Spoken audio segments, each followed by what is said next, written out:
kami hormati Bapak-bapak, ibu-ibu, hadirin wal hadirat, jamaah setia majelis kajian kitab Al-Hikam yang juga sangat kami hormati dan memuliakan. Mudah-mudahan dengan istiqomahnya kita hadir di majelis kemuliaan ini benar-benar menjadi sababiah Allah Subhanahu wa ta'ala senantiasa melimpahkan ridha, rahmat dan ampunannya. Allah Subhanahu wa ta'ala senantiasa menganugerahkan keselamatan, kebahagiaan dan kemuliaan kepada kita semua fiddin wa dunya hatta al-akhirah. Amin amin Allahumma. Puja dan puji syukur kehadirat Allah Subhanahu wa ta'ala mari senantiasa kita panjatkan dengan memperbanyak mengucapkan kalimat tahmid. Alhamdulillahirabbil alamin, yang sungguh hanya dengan limpahan rahmat, nikmat, taufik, hidayah serta inayahnya lah kembali malam hari ini kita dipertemukan oleh Allah dalam keadaan tetap iman dan Islam kita, dalam keadaan sehat jasmani dan rohani kita, dipertemukan di majelis yang sangat mulia, yakni majelis ilmu, majelis dalam rangka menghilangkan kebodohan kita tentang syariat agamanya Allah. Salawat dan salam semoga senantiasa tercurah limpahkan ke hari ba'at beliau junjungan alam Nabi Agung Muhammad sallallahu alaihi wasallam dengan ucapan doa Allahumma sholli wa sallim ala sayyidina Muhammad wa ala ali sayyidina Muhammad. Semoga kita semua tergolong hamba-hambanya yang mendapatkan syafaatnya Rasulullah. Amin amin Allahumma amin. Hadirin wal hadirat rahimakumullah, mari kita lanjutkan kajian rutin kita, kajian kitab Al-Hikam karya beliau Syekh Tajuddin bin Athaillah As-Sakandari. Malam hari ini kita memasuki makalah atau hikmah yang ke-15 ya. Yang ke-15. Yang bawa kitab silakan dibuka halaman 18. Yang kita baca kita maknani matanya yang di dalam kurung itu ya. Bismillahirrahmanirrahim. Qala al-mu'allif rahimahullahu ta'ala wa nafa'ana bihi wa bi ulumihi wa bi asrarihi wa bi anwarihi fid dharaini amin. Mimma yadulluka ala wujudi qahrihi subhanahu wa ta'ala an hajabaka anhu bima laisa bimawjudin ma'ahu. Mimma iku setengah saking perkara ya duluka kang nuduhake apa ma ing sira, nuduhake ala wujudi qahrihi subhanahu wa ta'ala, ing atase wujude maksane Allah subhanahu wa ta'ala, ai usabbihu tegese moho nuciake sapa ingsun subhanahu kelawan moho sucine Allah ta'ala hale moho luhur sapa Allah.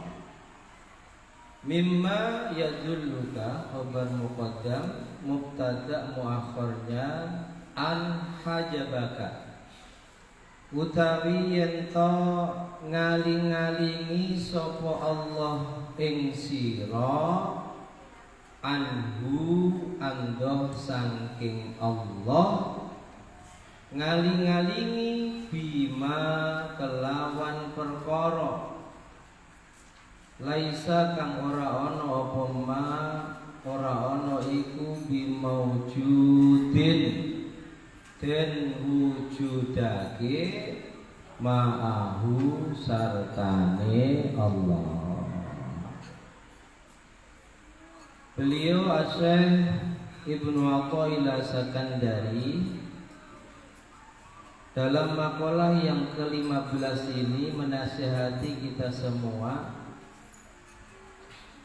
Beliau katakan mimma yadulluka ala wujudi qahrihi subhanahu wa ta'ala, di antara perkara yang menunjukkan kepadamu sebagai bukti tentang wujudnya, memaksanya Allah atas kehendaknya adalah Allah menghalangimu dari bisa wusul, dari bisa ma'rifat kepadanya.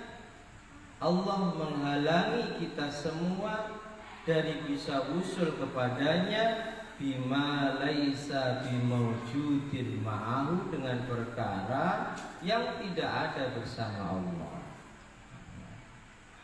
Ini hikam. Makanya kalau ngaji hikam sambil tertawa ini bingung juga. Serius saja memahaminya sulit.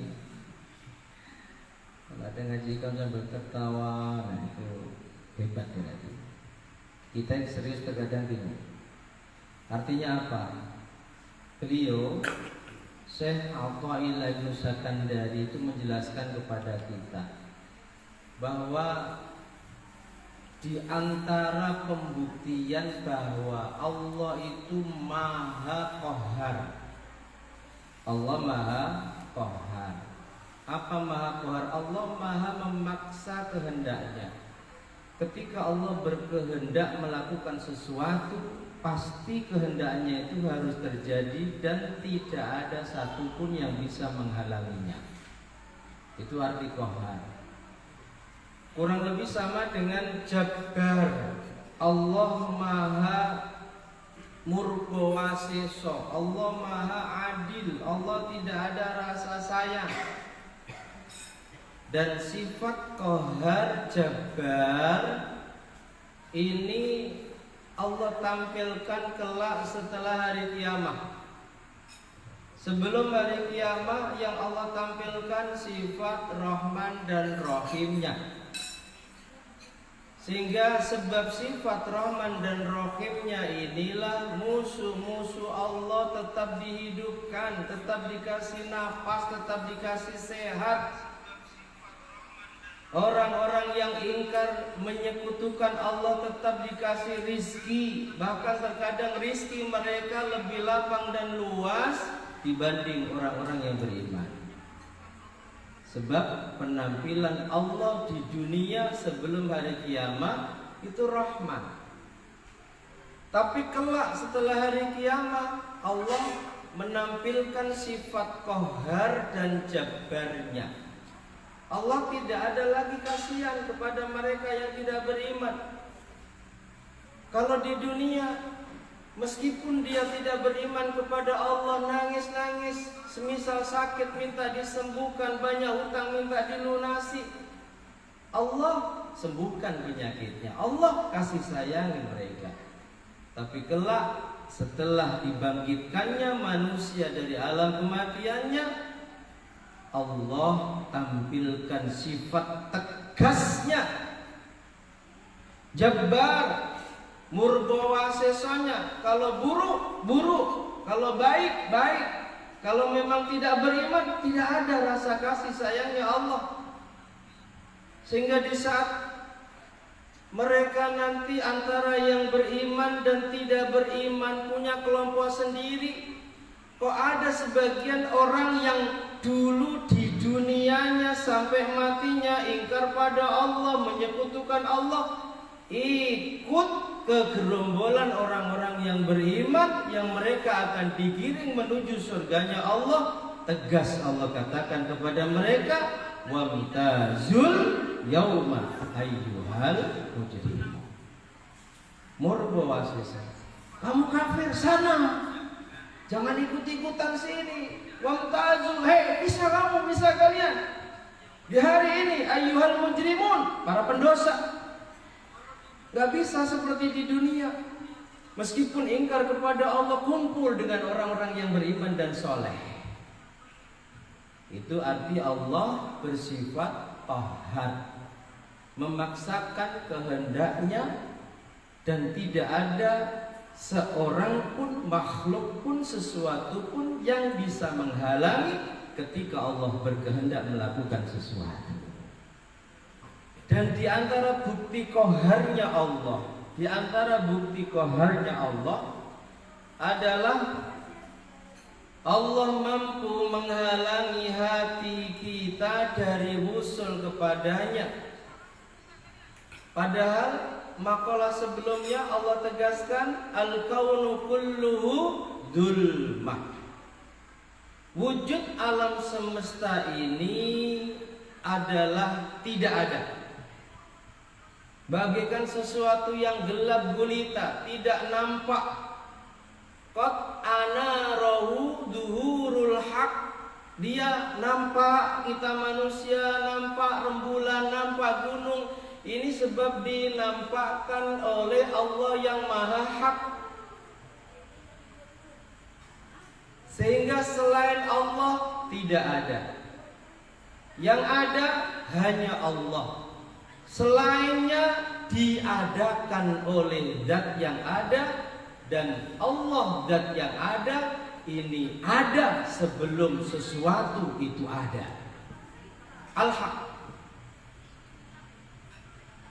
Makanya beliau Asy-Syaikh Husain bin Mansur Al-Hallaj, seorang ulama, ahli fikih, ahli tasawuf, ketika sudah mencapai makam hakikat, beliau sering mengatakan anal haq, aku ini adalah Allah yang hak.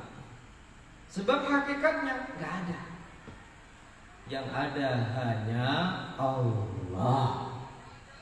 Yang itu disebut ajaran wahdatul wujud, yang sebenarnya tidak salah ajaran itu. Manunggaling kawula ing Gusti, menyatunya antara makhluk dan yang menciptakan. Karena hakikatnya sekali lagi al-kaunu kulluhu dzulmah, alam semesta ini adalah kegelapan. Qad anarahullah, qad anarahu zuhurul haq. Nampak makhluk ini, entah hewan, entah gunung, entah manusia, itu ditampakkan oleh zat yang hak, yakni Allah Subhanahu wa ta'ala. Kan aneh kalau hakikatnya makhluk ini adalah al-haq, kok bisa terhalang makhluk ini usul kepada Allah? Ini kan secara logika mengherankan. Makanya beliau berkesimpulan bahwa alam semesta, makhluk yang ada, yang sebenarnya itu ada sebab diadakan oleh zat yang ada, secara logika nggak mungkin ada penghijab, ada penghalang antara dirinya dengan zat yang mengadakannya. Tapi nyatanya banyak makhluk, khususnya manusia, yang hatinya terhijab, terhalang, sehingga tidak bisa wusul ma'rifat kepada Allah. Nah, ini bukti bahwa Allah itu qahhar. Allah punya kehendak menghalangi hatinya, makhluknya dari ma'rifat dan wusul kepadanya, yang secara logika itu nggak mungkin. Antara makhluk dan khalik itu satu kesatuan yang tidak bisa dipisahkan. Tapi nyatanya banyak orang yang hatinya terhalang bisa wusul kepada Allah, yang bisa wusul sedikit. Dan ini mengherankan Syekh Athaillah Ibnu Sakandari, sehingga beliau berkesimpulan inilah bukti bahwa Allah itu maha qahhar. Ketika berkehendak menghijab hati hambanya, yang sekali lagi makalah sebelumnya dikatakan oleh beliau, antara hamba dan Tuhan adalah satu kesatuan yang tidak bisa dipisahkan. Ketika kita melihat sesuatu, maka kita harus nampakkan bahwa ada Allah di sana yang menampakkannya, sehingga semakin yakin kita akan maha besar dan maha kuasanya Allah. Kalau kita melihat sesuatu hanya sampai pada sesuatu yang kita lihat, kita melihat gunung hanya sampai kepada keindahan dan kemegahan gunung, melihat makhluknya Allah yang sempurna hanya sampai kepada makhluknya Allah dengan segala kesempurnaan, apa kata Syekh Athaillah? Kita sedang disilaukan oleh sesuatu yang sebenarnya tidak ada, tapi diadakan oleh zat yang ada. Paham? Mudah-mudahan paham. Usra paham, tidak paham, ya nggak ada. Mestinya kemarin disinggung, setiap melihat apapun orang itu selalu melihat Allah. Kita melihat apapun di sana nampak kemahabesaran Allah. Itu tidak akan bisa kita lihat, itu tidak akan nampak di hadapan kita kalau tidak dinampakkan oleh Allah. Nah kok terhalang? Ini kan sesuatu yang aneh. Dan itu menunjukkan Allah Maha Kuasa. Meskipun itu secara hakikatnya antara makhluk dengan Allah satu kesatuan yang tidak bisa dipisahkan, Allah mampu menghalanginya. Sehingga banyak di antara manusia yang tidak bisa wusul ma'rifat dengan benar kepada Allah Subhanahu wa ta'ala. Ittafaqat maqalatul arifin. Orang-orang yang ma'rifat billah ini semua sependapat bahwa annama siwallah adamu mahdin. Perkara yang selainnya Allah itu hakikatnya tidak ada. La yusuh biwujudin ma'allah. Tidak bisa lalu kita ada, kita katakan makhluk yang kita lihat itu ada. Ini pendapatnya para wali. Kalau orang syariat ya apa yang kita pahami silakan disampaikan. Tapi kita ingin ngaji, para wali itu pandangannya tentang makhluk bagaimana sih? Oh, pandangannya ternyata makhluk itu hakikatnya enggak ada. Yang ada hanya Allah, yang punya sifat wujud hanya Allah. Selainnya itu mawujud, diwujudkan, diadakan oleh zat yang wujud. Pandangan para wali. Dan memang hakikatnya demikian. Memberikan argumentasi beserta dalil bahwa apa yang ada di depan mata kita yang kita lihat sehari-hari ini hakikatnya adalah sesuatu yang tidak ada dan diadakan oleh zat yang maha ada. Nah, sepakat ini. Wa qala ba'dul arifin, bahkan sebagian para walinya Allah, aba al-muhaqqiquna yashhadu ghairallah. Mereka enggak mau kalau dikatakan mereka melihat selain Allah, enggak mau. Apa yang mereka lihat yaitulah Allah. Makanya kembali kepada cerita Syekh Siti Jenar ya. Syekh Siti Jenar ini kalau menurut versi Babat Tanah Cirebon itu asli orang Cirebon. Namanya Raden Abdul Jalil. Ini sepakat. Belajar agama di Baghdad kurang lebih 17 tahun. Sebenarnya sebelum ke Baghdad ini sudah alim, ingin memperdalam lagi agamanya, belajar di sana.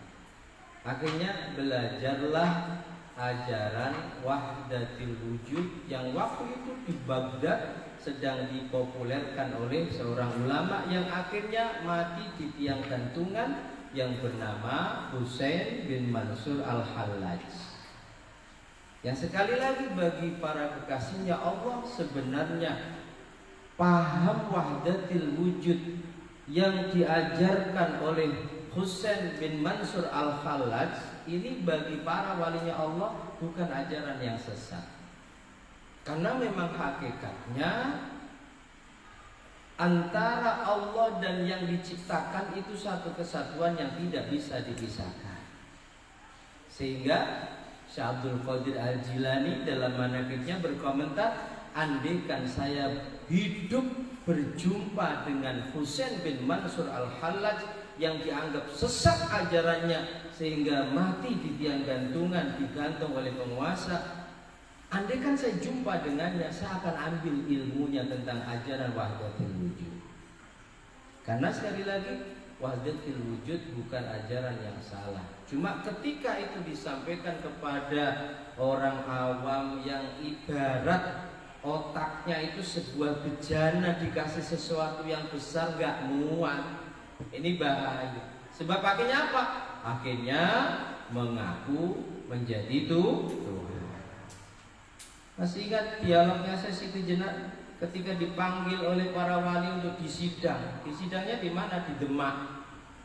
Karena waktu itu menjelang penobatannya Raden Fatah yang disepakati oleh Wali Songo menjadi raja kerajaan Islam pertama kali di Nusantara di Demak Bintoro, dekat dengan rumah beliau. Pernah ke sana? Masjid Demak di sana tuh. Jadi kerajaannya itu di sana. Nah, ketika ada utusan diperintahkan untuk memanggil Siti Jenar ke rumahnya, diundang oleh para wali mau disidang, itu kan jawabannya tidak ada Siti Jenar, yang ada adalah Allah. Begitu jawabannya. Kembali kepada para wali, sebab para wali ini sudah tidak kuat mendengarkan laporan dari masyarakat ajaran Siti Jenar ini. Akhirnya para muridnya mengaku dia Tuhan sehingga tak perlu lagi sholat dan seterusnya. Sebenarnya ajaran aslinya nggak begitu. Cuma karena muridnya yang awam menerima sepotong-potong, di antaranya yang diajarkan Allah ya kita, kita ya Allah. Akhirnya kalau kita Allah ngapain sih? Dan itu begitu. Wah, ada Siti Jenar, yang ada Allah. Disampaikan ke wali, Allah nggak apa-apa, panggil Allah panggil.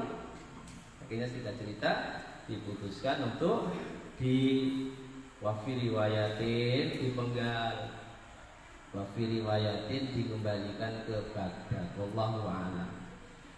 Tapi yang jelas makom Syekh Siti Jenar itu ada, dan bukan hanya di satu tempat. Di Cirebon ada, di Jepara tiap malam Jumat ramai yang ziarah. Di desa Mandingan kita dulu sering, karena makomnya itu satu komplek dengan makomnya Ibu Nyai Ratu Kalinyamat, kemudian suaminya Ibu Nyai Ratu Kalinyamat, Raden Mukmin, dan juga makam orang-orang soleh serta ulama yang menyebarkan Islam di daerah Jepara dan sekitarnya. Gitu ya. Jadi Allah mampu memberikan hijab di hati makhluknya sehingga tidak mengenalnya, tidak bisa usul kepadanya. Ini menunjukkan, membuktikan bahwa Allah Maha Qahhar. Dan itu mengherankan beliau Syekh Athaillah As-Sakandari. Makanya makalah-makalah berikutnya, makalah ke-16, makalah ke-17, makalah ke-18 itu masih ada kaitannya dengan makalah yang ke-15 ini, di mana beliau katakan di antara tanda bukti kemahaperkasaannya Allah sehingga ketika punya kehendak tidak ada yang bisa menghalanginya adalah mampu memberikan hijab di hati hambanya sehingga tidak kenal sama dia, tidak bisa usul kepada dia. Padahal makalah sebelumnya dijelaskan ini satu kesatuan yang tidak dipisahkan. Ini menunjukkan Allah itu Maha Kuasa. Dan ini mengherankan. Sehingga beliau katakan pada makalah berikutnya, kaifa yutasawwar, halaman 19. Kaifa hale kaya apa yutasawwaru den temu apa ayah jubahu yento ngaling-ngalingi ing Allah, apa sing ngaling-ngalingi syai'un suwiji-wiji, wa huwa hale utawi Allah iku alladzi zat selai alladzi azhara kang mujudake sapa alladzi kulla syai'in ing saben-saben suwiji-wiji. Ini makalah ke-16, keheranan Syekh Athaillah As-Sakandari kepada mereka yang tidak bisa wusul dan ma'rifat hatinya kepada Allah. Bagaimana mungkin ada sesuatu yang bisa menghalangi hatinya seseorang dari wusul dan ma'rifat kepada Allah, sementara Allah sendiri adhara kulla syai'in, zat yang maha menampakkan segala sesuatu yang tadinya tidak ada ditampakkan sehingga menjadi ada. Ini mengherankan sekali. Menyindir kita yang hatinya tidak mengenal Allah dengan benar. Kan heran, wong Allah itu yang menampakkan kita, yang mewujudkan kita, lah kok kita terhalang dari kenal Allah? Ini kan mengherankan. Ada masalah besar dalam hatimu yang harus kamu hilangkan sehingga hijab itu hilang. Kaifa halika ya apa? Yutasawwaru den temu apa ayah jubahu yen to ngaling-alingi ing Allah apa syai'un suwiji-wiji. Wa huwa hale utawi Allah iku alladzi dzahara kang nampak kang pertelo apa alladzi bi kulli syai'in kelawan saben-saben suwiji-wiji. Keheranan kedua, beliau katakan bagaimana mungkin ada sesuatu yang bisa menghalangi hatinya manusia dari usul dan ma'rifat kepada Allah. Kok bisa terjadi? Sementara huwa alladzi dhahara bi kulli syai'. Sementara Allah ini nampak pada setiap sesuatu, itu Allah nampak di sana. Makalah yang ke-14. Saat para wali itu melihat apapun di alam semesta ini, ada yang sebelum melihat, yang dilihat, yang nampak adalah Allah lebih dulu, baru hewannya. Artinya kemahabesaran Allah, sehingga hatinya selalu mengenal Allah, melihat Allah. Adanya ini sebab ada Allah yang mewujudkan. Ada kalanya tampaknya Allah dalam hati dan keyakinannya itu di saat melihat.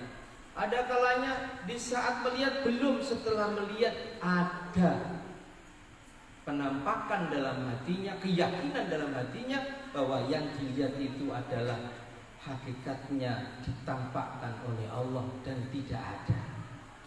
Ini kan aneh. Allah itu nampak pada segala sesuatu, lah kok hati kita terhalangi sehingga tidak kenal Allah. Ini mengherankan bagi para wali. Berarti ikhtiar kita untuk benar-benar mengenal Allah harus lebih bersungguh-sungguh lagi. Kotoran-kotoran hati kita, maksiat-maksiat hati kita harus kita hilangkan. Gambaran-gambaran dari alam semesta ini yang menempel bagikan stempel itu juga harus kita bersihkan. Sebab aneh. Aneh kata para wali yang diwakili oleh beliau Syekh Athaillah Sakandari. Wong Allah itu nampak pada segala sesuatu, lah kok ada manusia yang tidak kenal Allah, hatinya tidak usul kepada Allah. Kaifa yutasawwaru, hale kaya apa yutasawwaru den temu apa ayah jubahu yen to ngaling-alingi ing Allah apa syai'un suwiji-wiji. Wa huwa hali utawi Allah iku alladzi dzahara kang pertelo apa alladzi fi kulli syai'. Jadi heran beliau, kok bisa hati manusia terhalangi dari ingat Allah, kenal Allah, usul kepada Allah, sementara Allah itu sendiri adalah zat yang nampak. Kalau tadi bi kulli syai'in dengan segala sesuatu, yang awalnya adhara kulli syai'in yang menampakkan, mewujudkan segala sesuatu.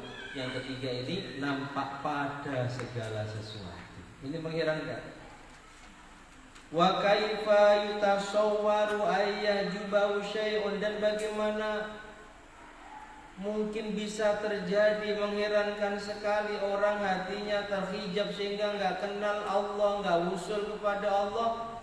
Wa huwa alladzi dzahara likulli syai'in, sementara Allah itu zat yang nampak pada segala sesuatu.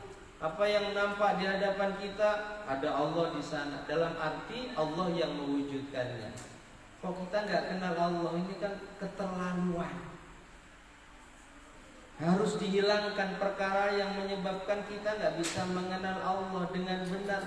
Ada penutup penghalang sehingga kita nggak bisa usul. Ibarat orang berjalan, kita terantai dengan perkara-perkara yang membelenggu dan merantai kita. Apa kemarin dijelaskan? Nafsu syahwat kita yang selalu kita kotori. Kita tidak bisa hadir kepada Allah yang diibaratkan masjid yang suci, sebab kondisi kita sedang junub, harus disucikan dulu. Apa junub itu? Ini maksiat hati, disucikan dulu. Harus ada kesungguhan untuk mensucikan kotoran hati kita. Harus ada kesungguhan untuk melepaskan ikatan, belenggu, rantai yang merantai kita sehingga kita tidak bisa berjalan hati kita kepada Allah. Karena mengherankan, kita ini diwujudkan Allah. Allah juga jelas mengatakan pada segala sesuatu nampak ada Dia. Lah kok kita nggak bisa melihat Allah dengan benar? Ini mengherankan. Syekh Athaillah. Wa kaifa yatasawwaru ayyahjubahu syai'un, dan bagaimana bisa terjadi sesuatu itu menghalangi kita dari kenal dan usul Allah. Wa huwa adh-dhahir, sementara Allah itu zat yang nyata. Qabla wujudi kulli syai', zat yang ada sebelum segala sesuatu ini ada. Dan segala sesuatu ini ada, sekali lagi diadakan oleh Allah, zat yang maha ada. Makanya kurang tepat kalau kita sebut selain Allah itu wujud. Karena yang wujud hanya Allah. Selainnya Allah mewujud, diwujudkan oleh Allah. Wa kaifa yutasawwaru ayyahjubahu syai'un.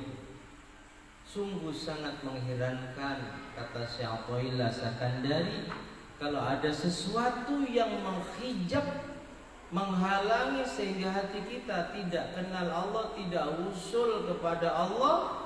Sementara wa huwa azhara min kulli syai', azhar, Allah ini zat yang paling jelas, paling nampak, paling terang, paling kelihatan dibanding dengan segala sesuatu yang ada.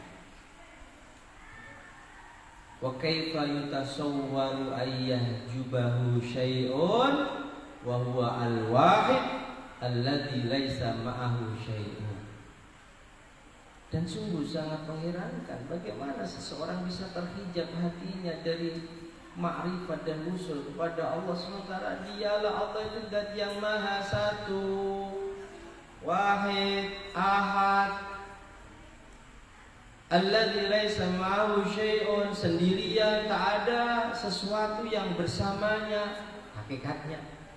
Lah kok kita enggak kenal dengan Allah? Ini kan sangat mengherankan.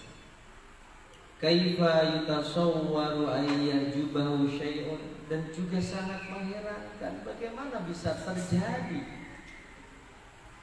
ada sesuatu yang bisa menghalangi hati kita dengan Allah, sementara huwa aqrabu ilaika min kulli syai'. Allah ini zat yang paling dekat dengan kita dibanding segala sesuatu yang dekat dengan kita. Yang paling nampak, yang paling dekat, yang menampakkan segala sesuatu, tapi kok kita nggak kenal. Ini aneh. Berarti ada masalah. Di antara masalah besarnya adalah kesombongan yang ada dalam hati kita, yang itu banyak tidak disadari oleh kita. Sombong sebab amalnya mungkin, sombong sebab hartanya, sombong sebab nasabnya, sombong sebab ilmunya, sombong sebab kesalehan-kesalehan dan prestasi-prestasi yang dilakukannya, sombong sebab majelisnya mungkin, sombong sebab begitu banyak jamaah dan pengikutnya. Inilah yang menghijab hati kita, yang secara nalar sederhana mestinya nggak ada hijab. Wong hakikatnya kita itu ditampakkan oleh Allah, Allah itu yang paling nampak dibanding dengan segala sesuatu yang nampak. Allah itu yang paling dekat dibanding dengan segala sesuatu yang dekat dengan kita. Tapi sebab kesombongan diantaranya yang kita pelihara, kita biarkan. Sebab kita terlena dengan kesombongan kita. Kita punya nasab tinggi, bangga dengan nasab kita. Punya ilmu, punya harta, punya pengikut, punya majelis, bangga. Sehingga bangga sampai di majelis. Kita tidak lanjutkan bahwa adanya majelis, adanya ilmu, adanya nasab itu semua adalah diwujudkan oleh Allah, bukan kok karena kita. Itu hilangkan. Batrul haq wa ghamtun nas itu sifat sombong. Kalau sampai bersemayam di hati kita dan sampai menghadap Allah belum kita taubati dengan benar, apa kata Rasulullah? La yadkhulul jannah. Tak akan bisa masuk surga kita. Sebab perkara yang menjadi penghalang seseorang tidak bisa masuk surga, yang paling besar itu adalah kesombongan yang ada dalam hatinya. Dan penyakit sombong ini, mohon maaf Bapak Ibu jamaah sekalian, bukan hanya dimiliki oleh orang-orang awam. Banyak orang alim itu yang sebab mungkin merasa ilmunya paling banyak dibanding orang-orang yang di sekitarnya. Guru-guru yang ikut ngajar di lembaganya, mungkin murid-muridnya, dia merasa lebih baik. Itu kesombongan. Yang kesombongan inilah menjadi penyebab kita yang mestinya tidak terhalang bisa kenal dengan benar kepada Allah, bisa usul dengan benar kepada Allah, kita terhalang sehingga sulit untuk usul kepada Allah. Kaifa yutasawwaru ayyahjubahu syai'un. Masih makalah yang kesekian ini 24 mungkin. Bagaimana mungkin orang bisa terhijab hatinya dari Allah dengan sesuatu, sementara laulahu makana wujudu kulli syai', andikan tidak ada Allah, tidak ada segala sesuatu itu. Adanya makhluk sebab ada Allah yang menciptakan. Andikan tidak ada Allah, tidak akan ada kita, tidak akan ada makhluk. Lah kok kita nggak kenal? Ini kan mengherankan. Am kaifa yasbutul hadis ma'aman lahu wasful kidam. Atau bagaimana mungkin sesuatu yang baru ini tetap bersama andat yang punya sifat kidam, yang nampak di kitanya sesuatu yang baru, sementara Allah dat yang maha kidam. Kidam ini termasuk sifat wajibnya Allah. Ada berapa? 20. Hafal semua ya. Harus hafal. Gak hafal berdosa. Hafalkan nanti sampai rumah. Sebab di antara perkara yang wajib dihafalkan oleh orang mukallaf itu adalah mengenal Allah dengan segala sifat-sifatnya. Ada sifat wajib yang 20. Wujud kitam baqat mukhalafatul hawadisi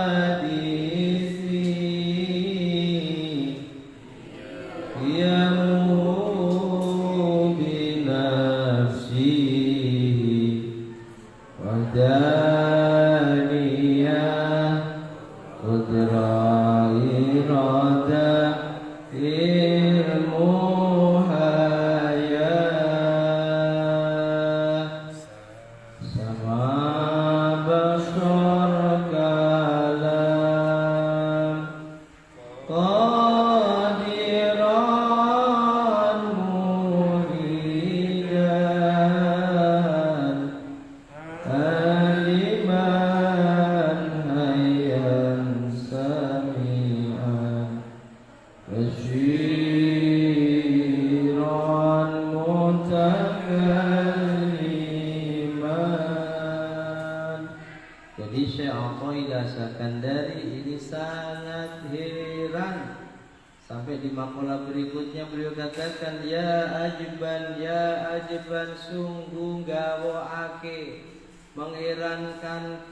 mengherankan para wali kalau ada orang gak kenal dengan benar kepada Allah. Kalau ada orang terhalangi hatinya dari kenal dan usul kepada Allah dengan alasan-alasan sebelumnya. Ya ajiban kaifa yadharul wujud fil adam.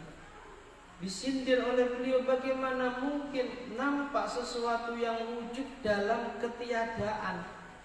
Allah itu wujud tapi seperti nggak ada, sebab kita nggak kenal. Bagaimana mungkin zat yang nampak ini wujud dalam ketiadaan? Paham maksudnya? Bahasa sastra, wujud dalam ketiadaan. Sementara antara wujud dan ketiadaan ini sesuatu yang bertentangan. Wujud kebalikannya tidak ada. Wujud itu ada, kebalikannya tidak ada. Kalau tidak ada berarti nggak ada. Tapi kalau ada berarti tidak ada. Nah ini Allah itu wujud tapi seperti nggak ada. Ini kan mengherankan. Ya ajiban, ya ajiban. Yadharul wujud fil adam. Nampak zat yang wujud fil adam, di dalam ketiadaan. Sementara antara wujud dan adam, sifat wajib Allah wujud. Mohalnya adam. Adam pakai ain. Kalau Adam pakai hamzah, nama Nabi Adam. Kalau Adam bahasa Arab itu artinya Pulukan, suapan, laut. Tapi Adam nama Nabi kita itu bukan bahasa Arab, bahasa Ajam. Banyak Nabi kita yang namanya bukan Arab. Adam bukan Arab, Musa bukan Arab, Ishak bukan Arab, Yakub Arab. Yakub itu artinya yang diikuti. Sebab diceritakan ibunya Nabi Yakub itu hamil, mestinya yang lahir dulu itu Nabi Yakub.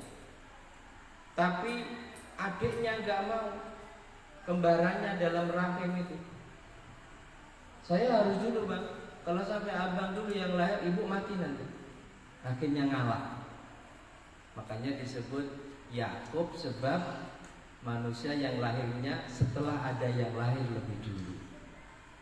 Nah Yakub ini punya sebutan lain namanya Israel.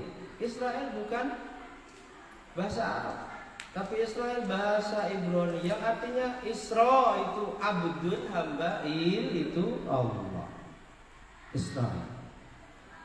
Jadi Adam, kalau nama Nabi Adam Ajam, bukan Arab. Tapi kalau Adam bahasa Arab artinya laut.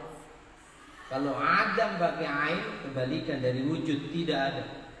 Nah ini Allah jelas ada, tapi seperti nggak ada. Nampak sesuatu yang ada di dalam ketiadaan, dan itu nggak mungkin. Mengherankan para wali, kita ini diherankan itu. Makanya kita harus terus berusaha untuk menghilangkan hal-hal yang bisa menyebabkan kita terikat, gak bisa jalan menuju Allah. Kita kotor sehingga kita gak bisa menghadap Allah yang suci ibarat masjid. Itu kita harus hilangkan. Kaifa yasbutul hadis ma'aman lahu wasful qidam, atau sungguh sangat mengherankan bagaimana mungkin yasbutul hadis, sesuatu yang baru itu tetap ma'aman lahu wasful qidam, bersamaan zat yang punya sifat qidam. Wujud qidam, sifat wajib bagi Allah. Qidam itu artinya apa? Qidam itu dingin tanpa kawitan, dahulu tanpa permulaan. Selain Allah, dia pasti ada yang mendahuluinya. Kita ada orang tua kita, yang sebab orang tua kita ada kita. Orang tua kita ada kakek nenek kita, yang sebab kakek nenek kita ada orang tua kita.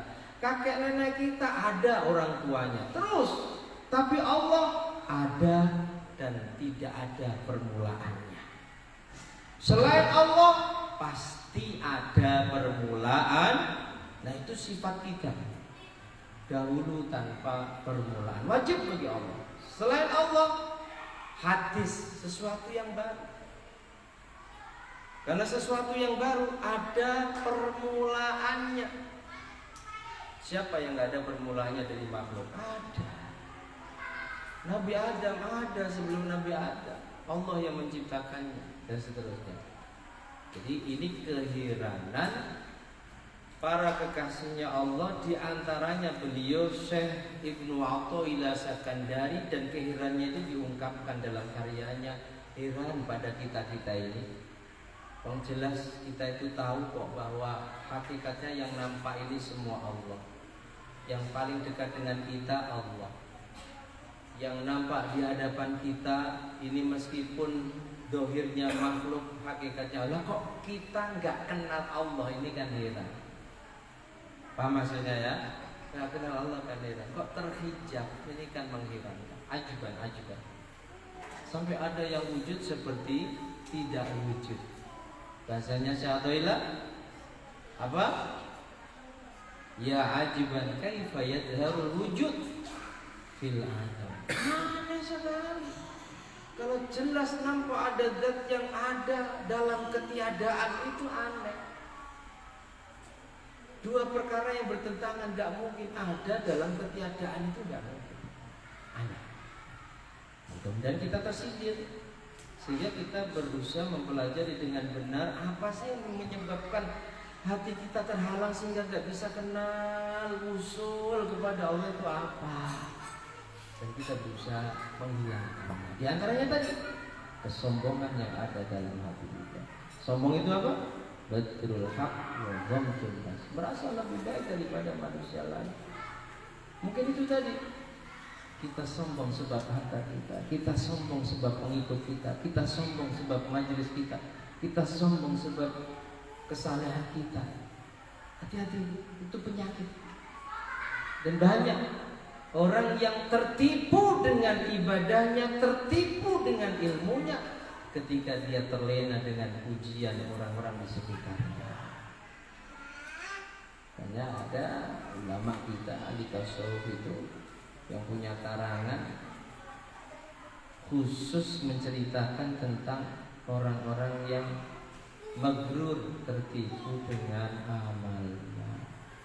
Diawali dari sebuah hadis, Jibril cerita kepada Rasul, "Ya Muhammad, ketahuilah setiap aku turun membawa wahyu untukmu, aku melewati sebuah pulau, di mana di tengah pulau itu ada gunung.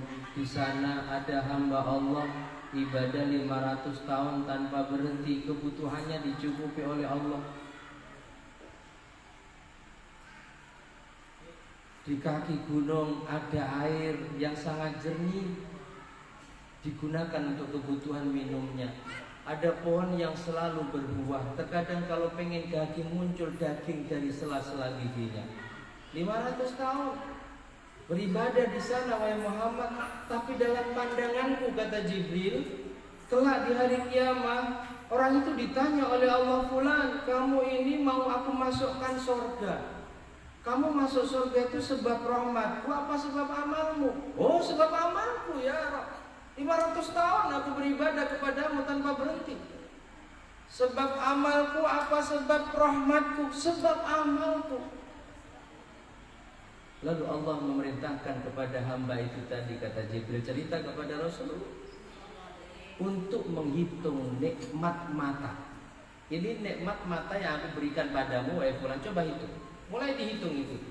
Mata yang terdiri dari sekian ribu syaraf, yang sebab syaraf itu normal bisa membedakan warna, yang sebab syaraf itu normal bisa melihat sesuatu dengan jelas dalam radius sekian ratus meter, yang sebab syaraf-syaraf itu berfungsi dengan benar, dia bisa menangis, yang sebab air mata itu diantaranya bisa membersihkan. Hitung itu. Belum selesai kenikmatan mata normal bisa melihat dengan syaraf-syaraf yang begitu banyak berfungsi dengan baik. Selesai amal 500 tahunnya. Itu baru nikmat satu mata bisa melihat normal. Makanya Allah katakan, "Wa in ta'uddu nikmatallah la tuhsuha." Kalau kamu ingin menghitung nikmat Allah, gak akan bisa dihitung saking banyaknya. Hingga akhirnya minta maaf kepada Allah, baru menyatakan bahwa aku masuk surga sebab rahmat-Mu ya Rabb, baru dimasukkan surga. Ini hadis memperingatkan kepada kita yang mungkin merasa banyak amal, banyak kebaikan, banyak manfaat dirasakan oleh manusia yang ada di sekitar kita, lalu kita terlalu tersilaukan dengan amal kita. Kita tergolong orang yang kalau tidak segera sadar dan taubat kepada Allah, kita terbujuk dengan amal kita, dan itu di antara perkara yang menjadi penghalang kita kenal baik dengan Allah. Paham ya? Insyaallah mudah-mudahan dikasih paham oleh Allah. Jadi kita harus merasa tersindir. Kalau nggak kenal Allah itu gimana? Allah itu dekat, Allah itu nampak, selain Allah nggak nampak. Berarti masalah hati ini masalah. Masalahnya itu harus dicari, setelah ketemu dihilangkan dari hati kita. Ini makalah yang sampai ke berapa itu? 25 mungkin. Ya? Karena kaifa itu makalah tersendiri, cuma masih ada kaitannya dengan makalah yang ke-15, bahwa di antara bukti Allah itu qahhar, maha memaksa segala sesuatu sesuai dengan kehendaknya dan tidak ada yang bisa menghalanginya, adalah Allah menghijab hati kita. Yang secara logika ya mestinya nggak bisa terhijab, kita itu ya dekat dengan Allah, Allah itu ya zat yang nampak, selainnya nggak ada, kok terhijab? Itu bukti Allah maha kuasa untuk menghijab dirimu yang secara logika tidak bisa terhijab. Qahhar. Kalau Allah ingin menjadikan kita mulia, Allah mampu, dan tidak ada manusia yang ketika Allah itu memuliakan kita, manusia ingin merendahkan kita, nggak bisa. Sebaliknya ketika kita dikehendaki Allah rendah hina, tidak ada seorang pun juga yang mampu mengangkat derajatnya. Qulillahumma malikal mulki, katakan wahai Muhammad, ya Allah, Engkau adalah malikal mulki, zat yang maha merajai segala raja, menguasai segala kekuasaan. Tu'til mulka man tasha, Engkau akan memberi kekuasaan pada siapapun yang Engkau kehendaki. Wa tanzi'ul mulka mimman tasha, dan Engkau akan mencabut kekuasaan dari orang yang Engkau kehendaki, Engkau cabut dan Engkau hilangkan. Tu'izzu man tasha wa tudhillu man tasha, Engkau zat yang maha memuliakan siapapun yang Engkau kehendaki. Kalau orang itu dikehendaki Allah mulia, meskipun ratusan juta manusia di sekitarnya ingin merendahkan, tetap dia mulia. Sebaliknya, kalau orang itu Allah ingin dia hina, meskipun diangkat sedemikian banyaknya manusia agar dia mulia, tetap dia hina. Ini juga bukti kemaha qahharnya Allah. Ketika berkehendak melakukan sesuatu, tidak ada yang bisa menghalangi. Mudah-mudahan Allah berkehendak kepada kita yang baik-baik. Amin. Allahumma rizki dikehendaki Allah yang baik, ilmu dikehendaki Allah yang baik, amal dikehendaki Allah yang baik. Semuanya yang Allah berikan kepada kita adalah sesuatu yang baik sesuai kehendaknya. Amin. Allahumma. Demikian ma taraka minal jahli wallahu a'lam bishawab. Al-Fatihah.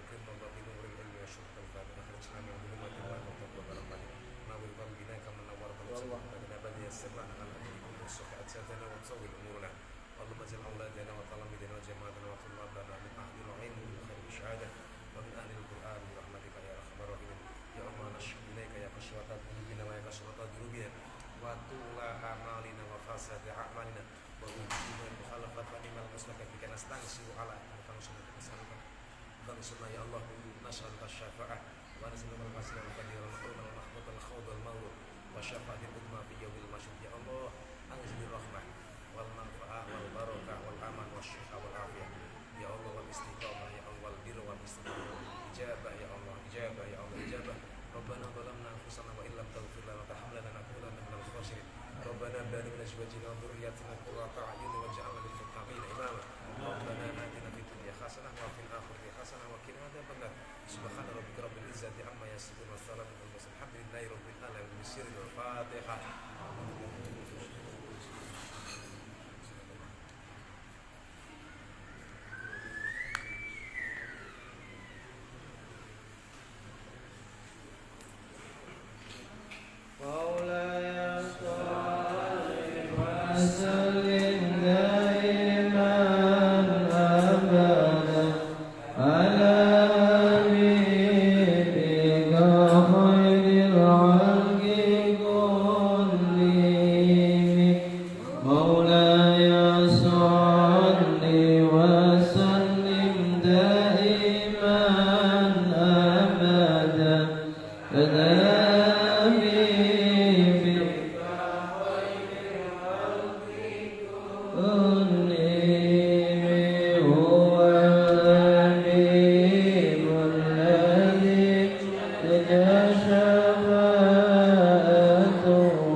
Kita tutup dengan wal asri dan doa kafaratul majlis. Bismillahirrahmanirrahim.